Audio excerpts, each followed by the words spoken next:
Welcome to Spin Sessions, the platform to have an open conversation, not just with the spinners, the superstars that they are, but as well as the spectators, the promoters, and the guys changing tires in the back, working hard in the sun. This is a conversation between us as a whole community, the landscape of this spinning movement, this culture that is not only exploded on the South African scene, but now is officially on the international scene. We got spinners traveling not just locally, but internationally, showcasing South African talented individuals at their best. This is Spin Sessions.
Fresh new week, another drop of the one and only Spin Sessions with myself, Vic Pardell, loudest on African soil. And this week, we got a homeboy from just down the road of the studios, Shazo. How you doing, Shazo? I'm good, and yourself, Vic? Man, you are looking like you are dressing for success, homeboy. I thought you were taking me out on a date. You look so damn good.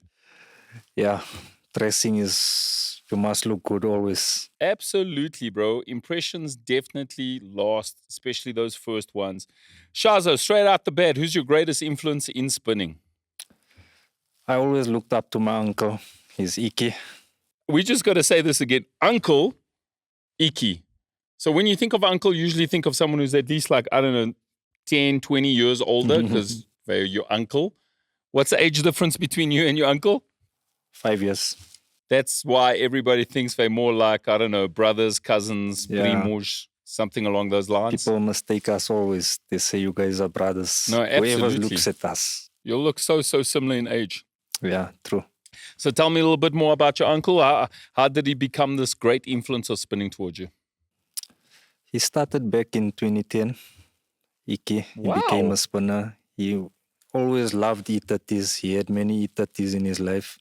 Okay. So one day, just out of the blue, he started spinning. And then I used to attend a few shows with him.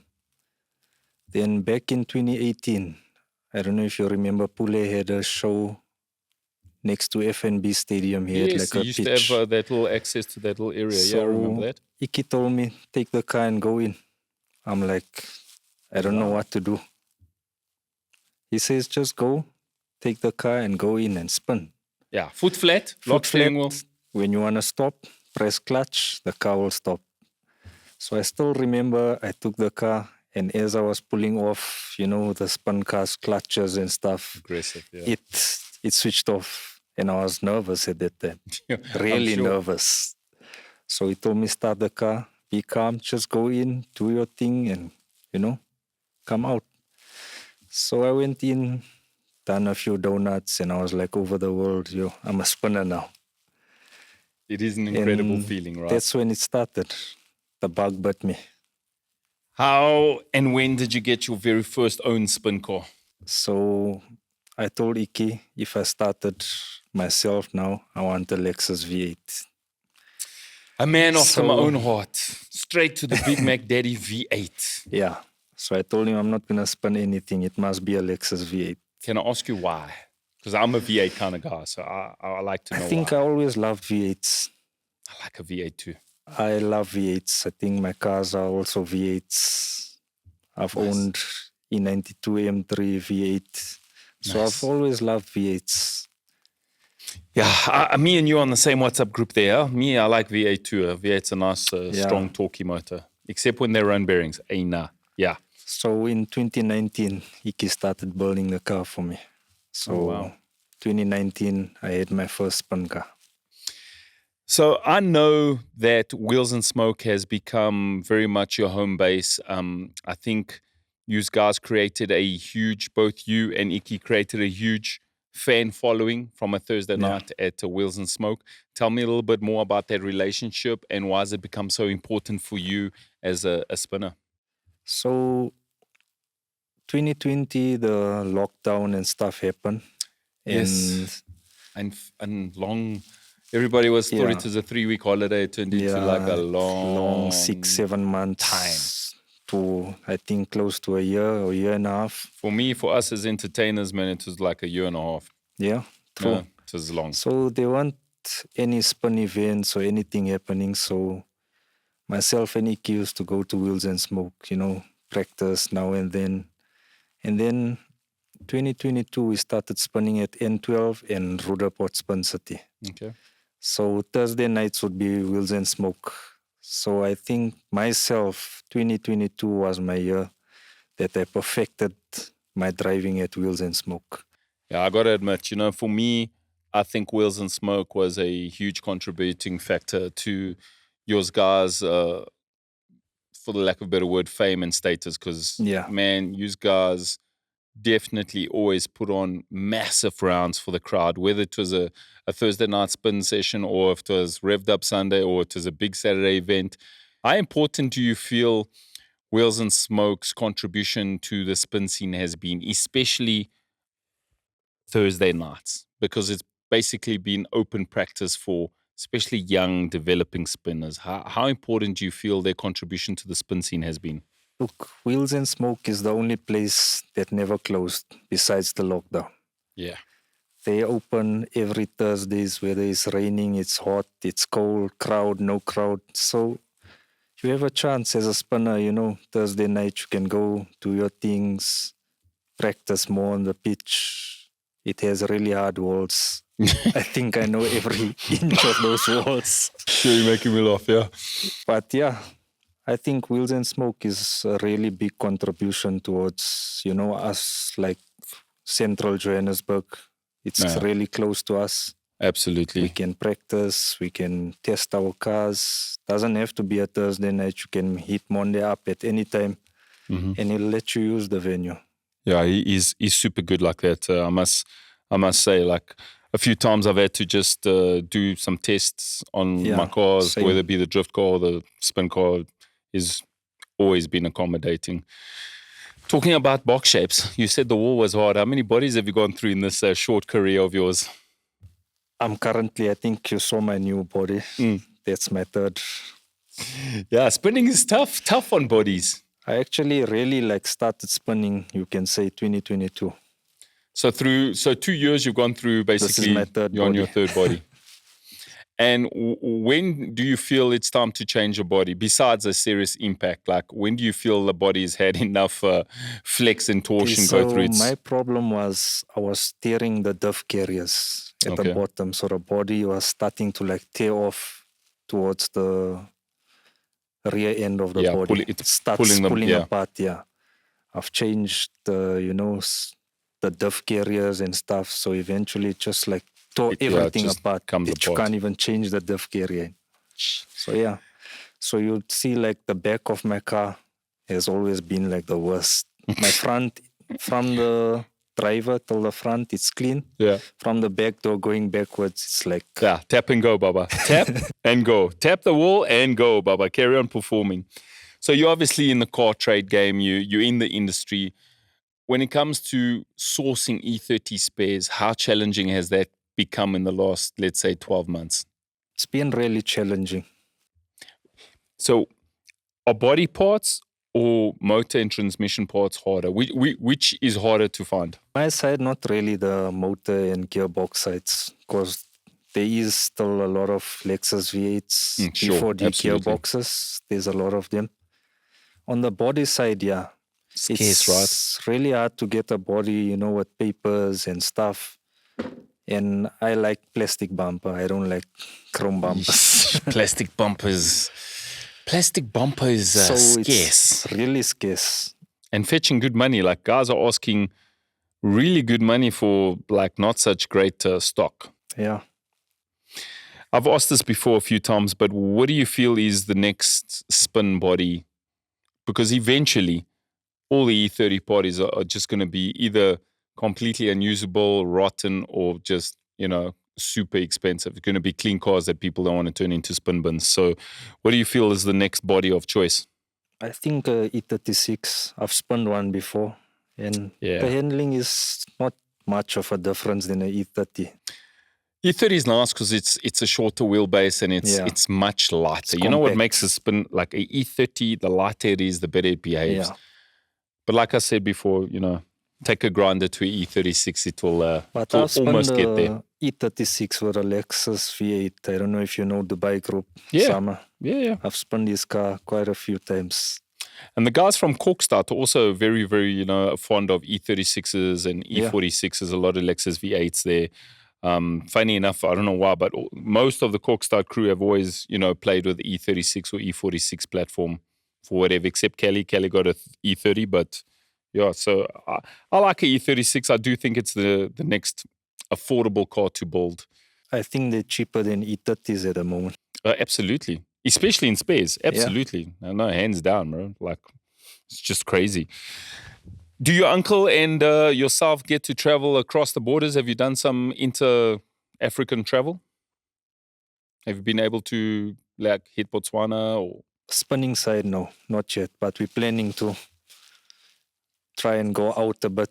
That's the nice thing about spinning. It literally opens up so many doors and physical borders for you. Guys travel all around in the neighboring countries. A lot of guys called us Swaziland, Botswana, but with our kind of work that we caught up all the time, we don't have the chance to really.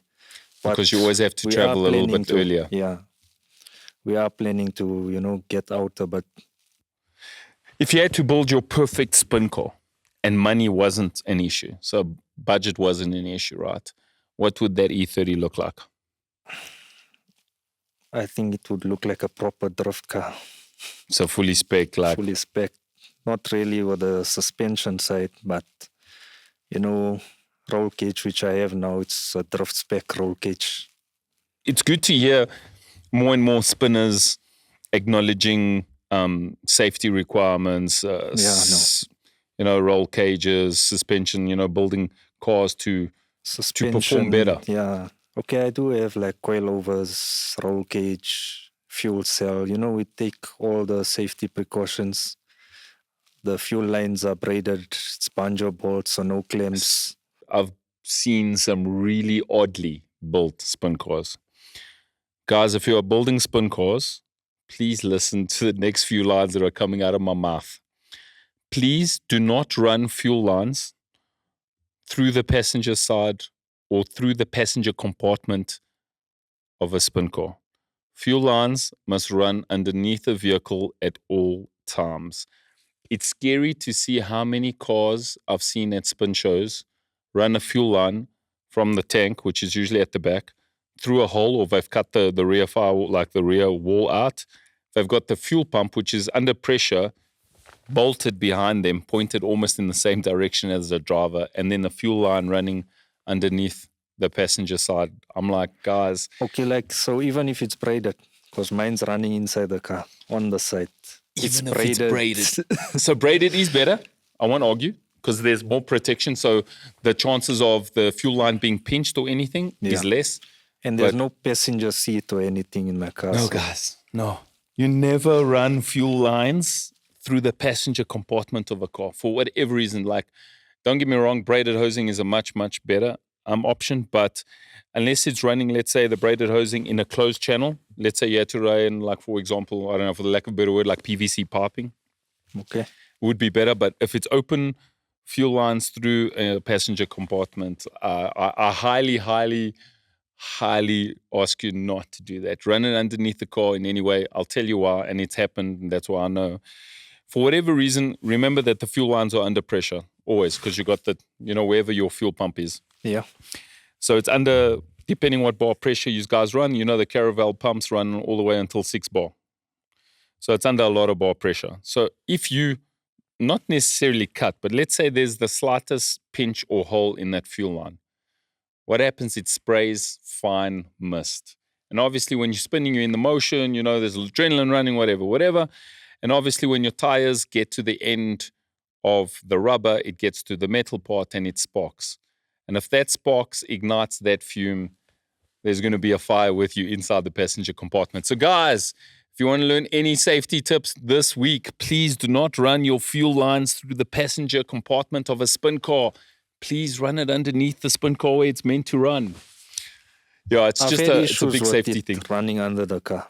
Must On the run. spin cars, our cars are like really low. Get low, yes, I understand. So, when you burst the tires and you still carry on, and I'd rather take that chance than it run inside the compartment and for whatever reason you get burnt. So I'm going to use an example. And I wasn't going to use it, but it is what it is. So maybe there was a PVC fire. Piping would work. Yeah, just, inside. I prefer it better inside the car. As long as it's completely shielded away from you. So that for whatever reason. It's like on the side. It's running right on the side. Yeah. Look, braided hosing, absolutely better than normal, but I still prefer to run fuel line definitely under the passenger. I do understand that when the rims and the tires are popped, the body tends to drag around the body, but you're going to reroute it. I know you'll hook it up. You got those skills like that. So do you enjoy building your own cars? Yeah. Or help build your own cars? We do build it ourselves. Yeah, we drive past Dusty Flow there. We know. We have our workshop, a small workshop, Iki and myself. So that's where we do our things. If a young spinner had to come to you and ask you what would be the best value for money startup package, like, a startup package spin car, what would you build him? And value for money. So let's say we got to keep it under, and, this is budget if you're building, but let's say under 75. We don't really build for people, but I would suggest a 3 to 5 multi-valve. Mm-hmm. It has power. It's good for a beginner starter pack. Okay. I do have one at the moment. Are you enjoying it? Yeah. It has the power, but when we come from a V8... V8 is the way. There's nothing that will come close to a V8. No, I love a V8, bro. Me, I'm a V8 day all long. I respect a multi-valve. You can go and stroke to 3.7, you still won't come close to a V8. No, V8 all day, boss. V8 all day. And now that we're getting stock of the big V8. So originally the V8s were all, let's talk about the Lexus. The Lexus 4-liter. You also got the BMW 4-liter. Then Lexus came 3UZ 4.3. The biggest older model 740s have had a 4.4. And now we got like 4.5 VKs. You got the 4.7 2, I think they are called 2UJ Toyota. So now you're getting big V8s. There's guys dipping into the 5.7 LS1s, the 6.2 liters. Yeah. The big V8s make away. Do you feel that power is more important than suspension setup on a spin car? You don't really need suspension setup. I think power. Really? For me, it's power. I respect that. I'm more of a balance guy. I feel power is just as important as suspension. Just because of my experience in obviously drifting and racing around the track and stuff. Sometimes if you don't have the big power, if you set up your suspension accordingly, it finds the nice little balance that you can still throw your car around aggressively, Yeah, true. So in other words, if you have massive power and you're struggling with traction, you make the suspension a little softer so that it absorbs more. If you have less power and you're struggling to break traction, then you make the suspension a lot harder so that it breaks traction better. You know, those little tricks that you find when you're building I think that's more for the drifting side. race cars. No, for spin cars it works. Trust me, I know. I've done like a few tricks myself. Is it? Yeah, most def. What's one of the most memorable spin events you've attended? I think it was King of Smoke at Wheels and Smoke. Wheels and Smoke. I think the best part of the event was when I called Chase out. Wow. Chase with the 206. Yeah. Oh, tell me a little bit about that. So I called Chase out and we had a lap together. I told Chase, stay behind me because I know this pitch way better than you. Cool. So you'll drift behind me. Nice. And did you do the D? Yeah, we done nice. the D. That must have looked epic, man. Out of the D, we done the big drift. And yeah, we had fun. I always enjoy, especially on the pitch, when you bring the two worlds together. When you take like a proper diehard JDM spec like drift car and you put it up against like a German he couldn't believe battleship. It. You can ask Chase himself. No, I promise you, knowing Chase has got footage of that, so I'll make sure I get my hands somewhere. He couldn't believe it. He never expected that from a spin car. You see, I had this conversation the other day. Like, I don't know why, but some people, some athletes in other genres of motorsport tend to almost look down on spinners sometimes because they don't understand the amount of skill it takes to handle a spin car. But when they experience it for the first time live in front of their eyes, or, they're strapped into an E30, suddenly, a light bulb clicks on and they realize that, hey man, this is another level of motorsport. These are it's skills. It's only clutch and accelerator. Yeah. That's it.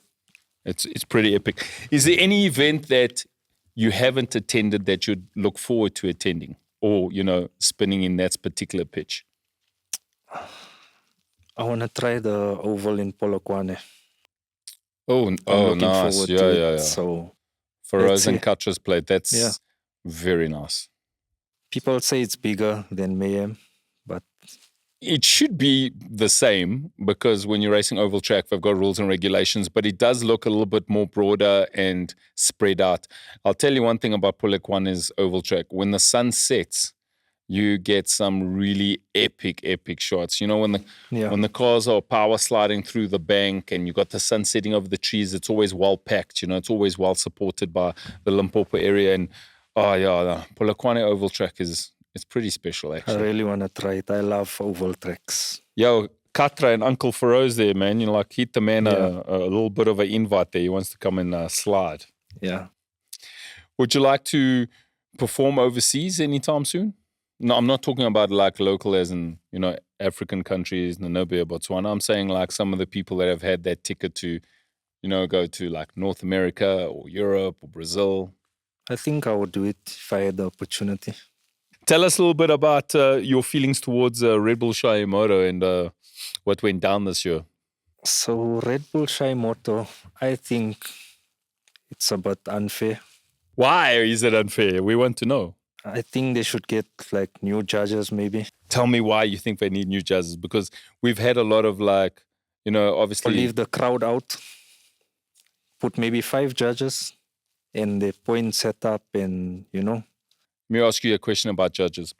Would you want them to be spinners themselves or would you want them to be just normal? I think we should get like drifters into the Red Bull Shimoto. Why would you get someone who's a professional in drifting to judge spinning? Or Why not, would you do that? Maybe not someone from drifting or spinning. But someone that like knows how the obstacle course works and how the point system works. So this is my opinion, right? I've always said that if I'm going to go perform for someone and there's a panel of judges, those panel of judges must have performed in the same sport or act so that they have the experience to judge me. Because I don't think someone who hasn't spun or who hasn't had experience in spinning should be judging spinning. So there was a few times we had some celebrity judges, like A-list celebrities, South African celebrities. And I always said, like, if someone is judging someone else, then they must be an expert in that field. And that's why we use Jeff James, Magesh, they almost started this whole commercial aspect Okay, they're to good in spinning. judging, but I think maybe they should have people like on every obstacle or how they Okay, do their sure. point setups. And, Sure. That someone goes into the pitch, they do, everything 100% correct. Mhm. And then the next person goes in, maybe they don't see his bump or they Sure. don't see something, but he wins. So your advice is almost to have a judging or a judge man a certain zone of a pitch. 100%. Oh, that's a good idea. I'm And cool with then that. leave the crowd out of it because crowd is in your favor Yeah, wherever the you crowd are. story. We all know. Look, like I said, crowd you'll always have hometown advantage Yeah, for your 100%. spinners out there. It is what it is.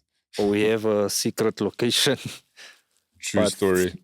then the crowd won't be able to come, also. How do you feel teams in spinning do as opposed to single brands? So, for example, we take, let's say, a team like Team Saluki that compromises of 4 or 5 individuals up against, let's say, one gentleman who represents himself. Give me someone quick, real. Let's say Kayla. She represents herself. Do you feel teams have slight advantages over single spinners when coming into an event? Not really. It all depends on you, whether you want to be a team or single. Represent. I prefer if you have someone with you. It helps. It helps with maintaining the car. It helps with morals. When you go in, he'll tell you, no, you're doing this wrong. Do this right. Change your gears here, not here. Use clutch here, not there. So myself and Iki are in one team. Do you feel Iki has been one of the reasons to your rise to success in such a short amount of time? 100%. These guys have literally, like in the last, I'd say pretty much what you said, 2022, in 2 years, have almost dominated the scene, especially here in Joburg. So Iki has never come with me in the car. He always taught me from outside the car. Really? Yeah. He hasn't been with me in the car. Well, he's scared of you, or like? I won't say scared, but we don't really have a passenger seat, so yeah. Fair enough. I like that. Who do you feel is your biggest competition at an event? Besides Iki, obviously. Take Iki out the picture. Like any other spinners out there, who do you feel someone that is like your biggest competition? I don't look at spinning like a competition. So Nice, we just go to an event, do what we do best, and have fun. In saying that, do you obviously prefer spinning from a theoretical point of view where you're just performing to entertain masses of a competition, right? Yeah, 100%. Spinning is more like a hobby than a career. But currently might be your hobby, but you never know the future. In maybe 2 or 3 years, you might be able to live off spinning, right? That's pretty much everybody's aim, is to try and become a professional spinner. You never know. But he's got expensive taste, so his paycheck might be a little bit higher. You're rocking Prada out here, so it can get to there, but I don't think so. I always look for inspiring words for people that are wanting to get into spinning. But not all of them maybe have the best intention at heart. Do you have any advice for up-and-coming people and up-and-coming spinners that look up to you? I think spinning is an expensive sport. So first of all, you need to get a cash contributor. Someone that's going to contribute, whether it's daddy or a sponsor or someone. So just share some more information. Someone who's watching Spin Sessions, he's about 16 years old. He wants to buy his first box. What kind of money are we looking at to maintain a car? How much does it cost to be a spinner in 2024? It's really expensive. I've built my car this year, the new car so I've rebuilt the whole car. Body, roll cage, engine, everything was rebuilt because I broke my motor also. So I said, you know what? We built a whole new car. So what kind of money are we looking really at? Expensive. Share some. You don't have to share all the costs because obviously that's personal. But share some costs so that young people understand how much it costs to be a spinner in 2024. Motor-wise, I think the most expensive part of my car is the motor. Lexus V8. Lexus V8. 38,000. Here and there's some spices. Oh, of course. So it's really costly. And the maintenance, let's say that now that you've built the car, it's running, how much does it cost on maintenance, let's say month to month? Okay, so what I do is I service my car every event. Every single event? My New motor oil, has new to be filter? new oil, new filter, new plugs. Wow. And It's what just kind of a money are we precaution. looking at there? So on a Lexus, 4 plugs, 5-liter oil. 8 plugs. I mean, 8 plugs, sorry. Don't worry. I was like plugs. 4 plus 4, yeah? Yeah, 8 plugs, 5-liter oil filter. It's close to 1,000 rand. People just see always the pro bonos of being a spinner, being in the limelight, entertaining thousands, but they don't realize how much it costs. The worst part is when you break your engine. Oh, I know, sir. Me, I know. Yes, I've gone through like 3 V8s in like 12 months. We know. Yeah. So just to let you know, that's why I know the price of a V8. Yeah. No, V8s. And if you're doing other things to it, it's, more costly as well. We're talking about engineering of heads and flowing of heads and stuff. Yeah. That's a cost depending who taking the heads to and stuff. 100%. So can you tell us what kind of power your car is making? I'll tell you something. I don't believe in dyno figures. Really? Yeah. You won't believe it. People say I'm lying. My car makes 137 kilowatts on a dyno. People don't believe I believe me. that. Every dyno But my has car, different. someone can tell me the car makes 180 kilowatts and I'm like, what? Where's the 180 kilowatts?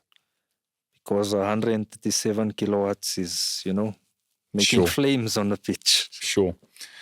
Tell me, do you play a lot with diff ratios in the rear when it comes to the big V8? I had an issue with diff ratios like now when I rebuilt my car now Okay. because it has more power than it had before. So you had to go longer? I had to go longer on the diff ratios. And do you feel a V8 leans itself better to big oval tracks like Mayhem and The Rock, or like a smaller pitch, wheels and smoke? I think the Lexus V8 spins better on oval tracks. Nice.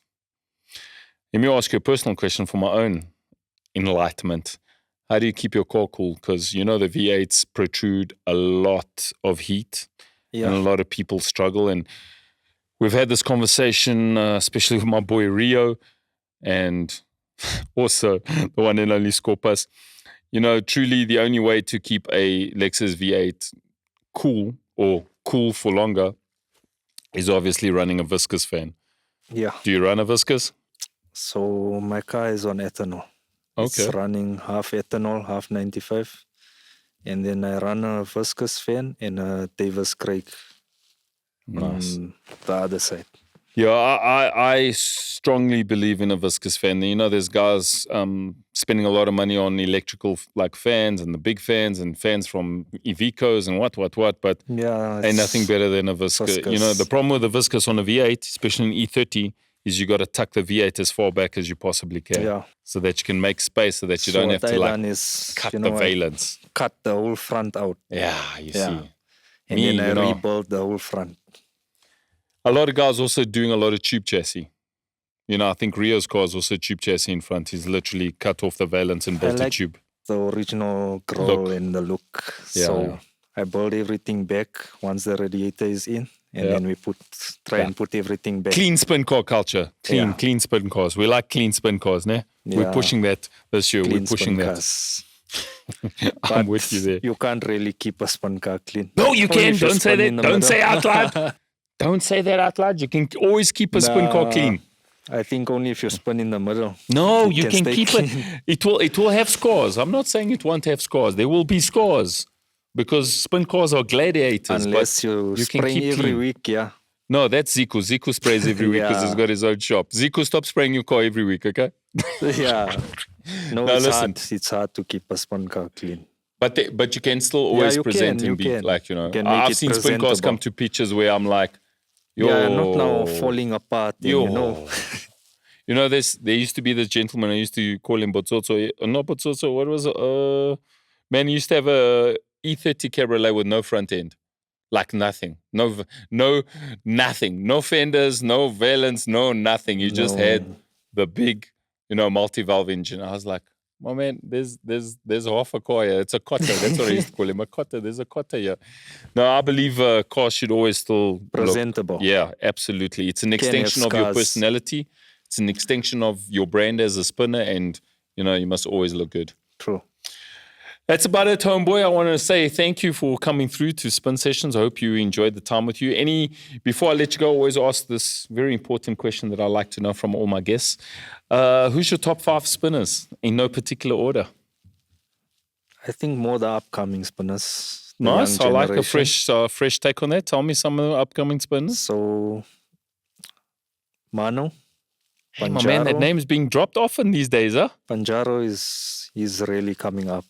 I've seen a couple of his videos and he's on fire. I've always, you saying is upcoming. I've always thought Panjaro was a great spinner. Yeah. Obviously, I've had conversations where there's like 2 brothers that are both in the spinning, and obviously the one brother tends to be the older brother who's obviously better well known or who's got a better name just because he's been in the game longer. But man, Panjaro holds his own, my guy. Like, don't get me wrong, Austin is Austin. Austin Yeah, Powers, Austin is everybody knows Austin. his name. He's worked hard to be where he is. But bro, Panjaro is there, my man. I think he's he's right showing there. like a lot of flames now. And Mano. Now Mano also like currently, coming yeah. like, I keep saying like Renzo for me, man, Renzo is a phenomenal spinner. Like the last 3 years that I just like set the scene on blaze. But Mano's coming hard, bro. The young guns, they learn from all the mistakes of their older brothers. Yeah. So, they improve on what their older brothers have started. So drop me some more names. You got 3 more to I go. think there's JF, Team Panda. Yes, I know JF. See, we're looking at the young generation that, they're coming they're up. young, man. bro, and they- hungry. When you look at them, you're like, shoo, they can't even look over the... Especially The JF, because steering JF is a short. Yo, JF, you're a shorty. I got love for you, bro. JF is shorty. Yeah. He's a shorty. But when you look at the boys, Coming they're strong. coming along. Nicely done. There's Nicely another done. boy as well, Reese. I don't know if you've seen him. Yes, I have seen Reese. Where did I see Reese? I met Reese and his pops. Where was Reese? I think it was either at Wheels and Smoke or Durban. Where did I meet Reese? I know who you're talking about. He was at Wheels and Smoke, I think the 2 revved up Sanders. I know, I yeah. think not this last one, the one before. And And all I under the was age of impressed. 20, eh? All under the age of 20. I was impressed by him because it was like his first time at Wheels and Smoke. And at Wheels and Smoke, first time no guys prisoners. don't really go into the D. Yeah. And there's no prisoners. They're And there, this boy was like, just going in and out, in and out. I was impressed. For me, I remember when the D first came to Wheels and Smoke and how intimidated most of the spinners were. It Yeah. was like, it was now, my man, there's no intimidation, bro. Yeah, If you're a regular at Wheels and Smoke, the D's are part of your routine every single 100%. time, bro. Any last words for our wonderful audience? just be happy and smile. And Amen. watch our spinning. Amen. Once again, guys, this is Spin Sessions, always an open conversation about like-minded individuals, about this culture, this movement, and the sport we call spinning. Thank you for watching. It happens every second Friday. This has been Spin Sessions.